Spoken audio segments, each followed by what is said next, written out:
Been very interesting. When I first came in '99, it was very hard to find vegetarian food in Atlanta when I first came. Don't call it a superfood, just because that's the in thing to say. Find out clearly why. Hi everyone, good morning. So welcome to the new episode of Liv Sattviko Talks. Today we have with us Harinee Sampath from the US, who is the founder of Prayani. Hi Harinee, good morning. How are you? Hi, good morning. How are you? All well, thank you so much. So viewers, I'll quickly introduce Harinee to all of you and then we'll take up the session further. So, Harini founded Prayani in 2015 after working with various startups and a couple of large-sized organizations. She led Prayani and established presence at more than 100 stores across Wholefoods, Kroger, and a couple of independent stores. As a part of giving back to the society, Prayani contributes 1% of the total profits to eliminate hunger. They also participate in the sustainability development as a part of doing it, and with that they have associated with Impact Collective for neutralizing the plastic footprint. So Harini, after completing bachelor's from India, went to Ross School of Business, University of Michigan for MBA, where the ideation of Prayani happened. And today it is, flying off from the shelves at the stores of Michigan. And Harini, congratulations for that. And I mean, being a mechanical engineer and after working with various early stage and large sized IT companies for more than a decade now, what inspired you to enter into the food business? And what learnings would you like to share with various growing brands from India? Sure. Thank you. So I guess first learning or first thing that I have to say, it did not fly off the shelves, and that was something I had to learn through the process, and it is still a learning process. But yes, I did do my undergrad in mechanical engineering. I had a career in tech, and then went to back to business school. I have learned a lot in the food business over the last few years of running Priyani. First, it's been an amazing journey to encounter so many different people from different walks of life. I've learned a lot from all kinds of people that I've encountered, worked with, which I had been very focused on tech and consulting prior to that. It's given me a lot of exposure to work and talk to a lot of different people, which I have learned from, who I've learned from.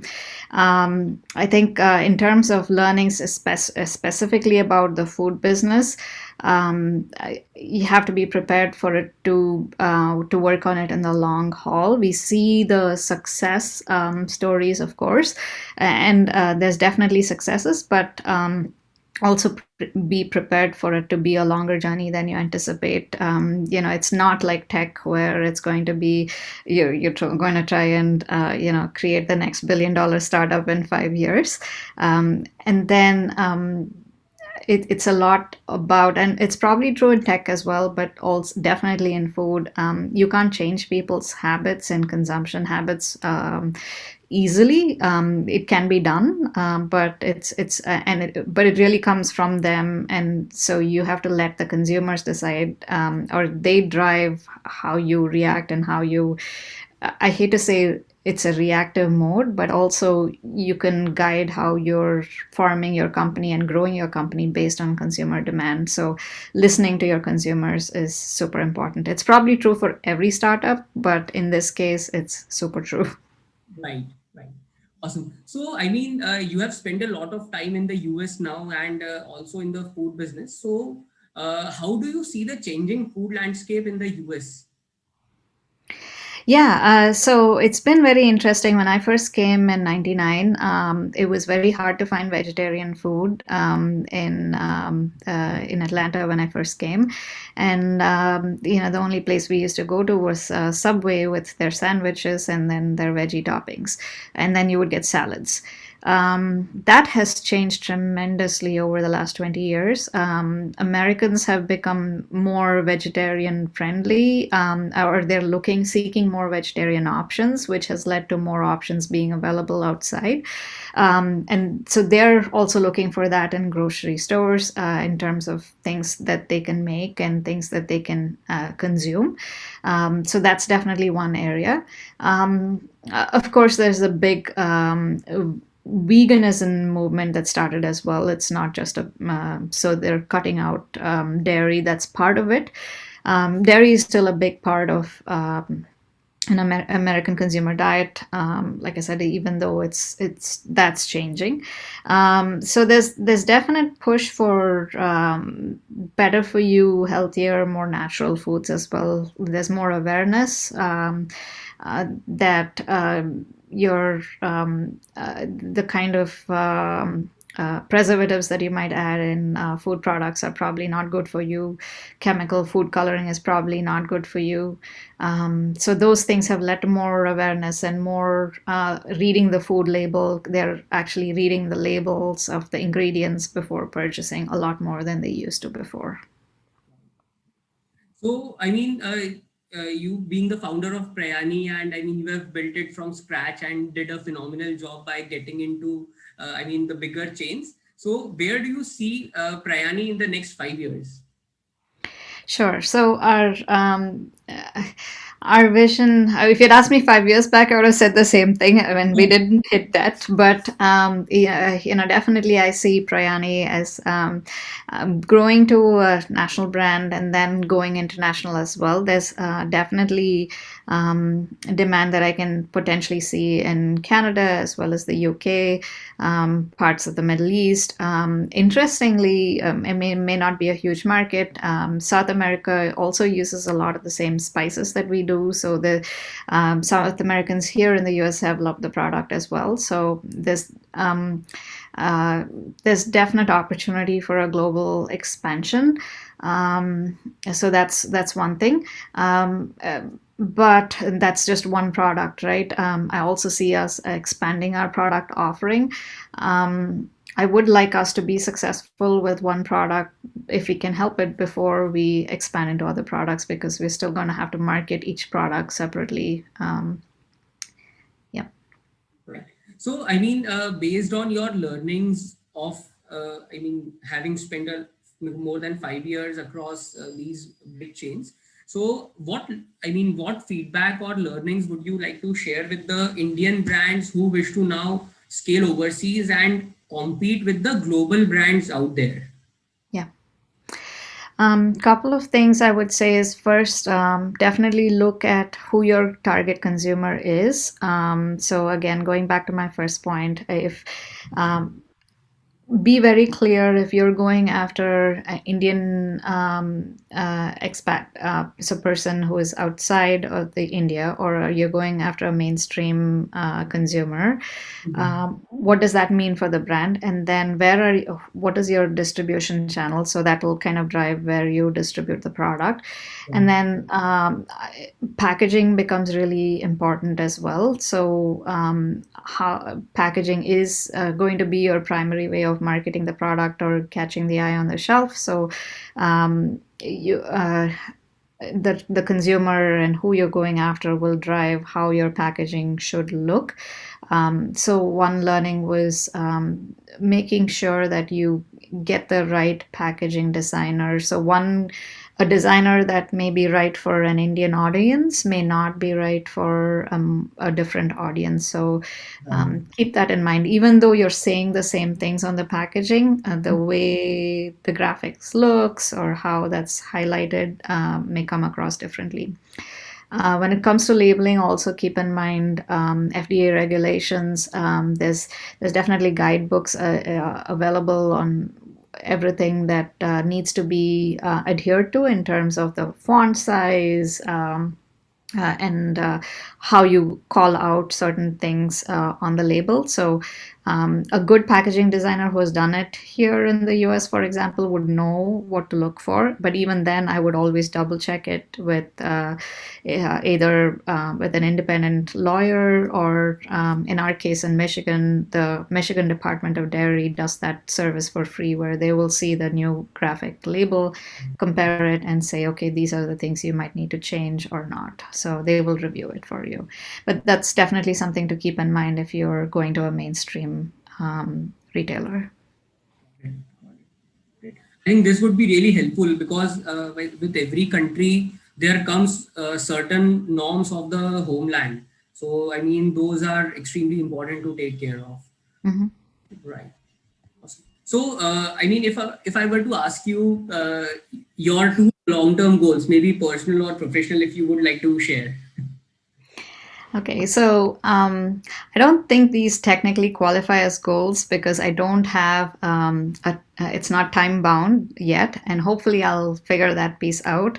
But for me, the two things that keep me going, I would say, that are important to me is I have to keep learning something new every day, and two is I want to find a way to give back to the community in my own way, which so both those things are important to me. And like I said, I haven't figured out the constraints of it enough to call them a goal just yet. So, but I'm in the process of doing that. Right. Since you are also into, I mean, yogurt and raita, which is also a healthy product. So, going forward, what opportunities do you see for superfoods and health foods, both in the ethnic Indian market and the mainstream retail? Yeah. So there's definitely a lot of awareness about superfoods. Unfortunately, that also means there's over marketing of it, or calling everything a superfood. I mean, obviously, every food has its benefits. It's when it's overdone is the problem. So or over processed. I think it helps to. When it comes to superfoods, it helps to understand, okay, what is the core benefits that it provides, and then keeping it close to, like, not over processing it, then it kind of defeats the purpose. Um, but I think just making sure, keeping it clean, keeping it simple, will draw the consumer, automatically, in my mind. And yeah, ultimately, consumers are still looking for flavors, and it has to taste good. So that's the other concern. You can't call something a superfood and lead with that. If it tastes bad, nobody's going to come and buy it again anyway. So those are the two things. Don't call it a superfood just because that's the in thing to say. Find out clearly why it helps you, and then the second thing would be to make sure that consumers are understanding what understanding the benefits, but also making sure that they know that you're not over marketing it. Wow. Great. So, I mean, it is important to, of course, understand that wherever you are planning to launch your products, it is important to consider certain points. So, what factors should be considered by the upcoming brands to define the initial target countries where, I mean, they plan to expand? So, what is your take? Yeah. If you're looking at, so if you're talking specifically about Indian brands who want to expand internationally, I would recommend that you look at the countries that have the highest Indian demographics currently, even if they aren't your current target. And the reason for that, I would say, is that if you are where there is a good Indian demographic, the awareness is there. They have other friends that, and they've gone out having meals with them or invited them home. So they're more familiar with the foods already. Not that it can't be done, but it's going to be a much bigger education hurdle to cross if there is absolutely no awareness of the product or the type of product that you have. So something that comes to mind is even raita, for example. People may not be aware of raita, but they have dips here. So that's why we decided, okay, that's the easiest education like transition for mainstream customer is we can call it a dip. So you might have to either make changes. You may have to make subtle changes to the product. Or you might have to make subtle changes to what you call the product or how you package the product to make it easier to educate to the consumer in the country that you're looking to go into. Got it. So if we talk, let's say specifically about the US, so what is your perspective on the increasing trend of the plant-based foods?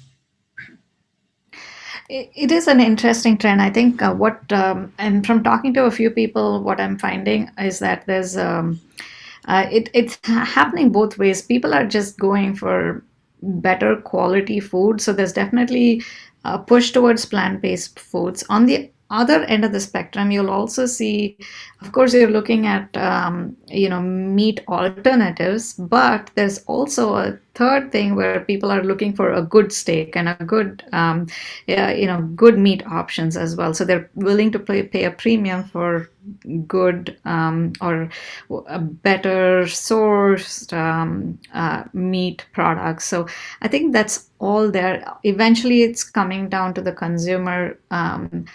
It comes down to the consumer understanding that one, they need to eat a little bit healthier and what works for them. I think it really depends on each person's individual constitution and how they've grown up in terms of what is best for them to move forward with. So yes, there is a big push and there's a lot of growth for plant-based foods. And I don't see that stopping anytime soon, but I think it'll kind of come to a kind of a balance where everybody figures out what is best for them and they lead with that. Right, right.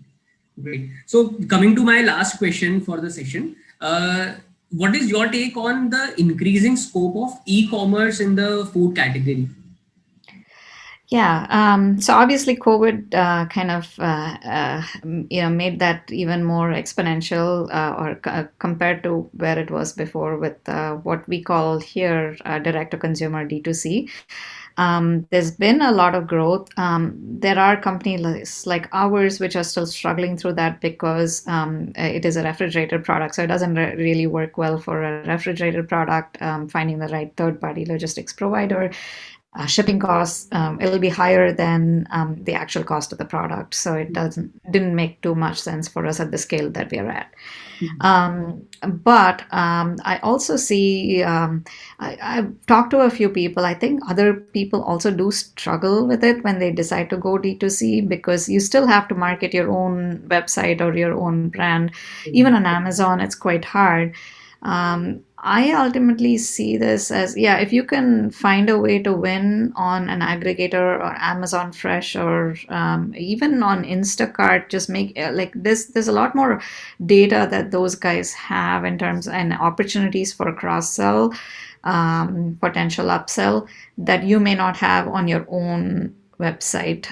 So when you consider e-commerce, yes, it's easy to put up a website and some products, but how are you going to target that consumer and go after them and get your ad cost spend really low? So it's not easy when, if you try to do everything yourself.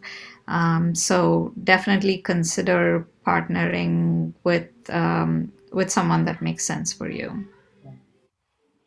Awesome. Sure. So I think this would be really helpful for the brands who are now planning to enter the international market. So that were extremely insightful views from your side. So really appreciate it. Yeah, no worries. Good luck to everyone who's on this path. It's definitely exciting, interesting, challenging. Probably the most challenging thing you've done, but will also be just as rewarding because of that. Awesome. Great. Perfect. So thank you so much, Harinee, for your time, and You're welcome. wish you also all the best for Prayani, and may it be the national brand very soon. Thank you.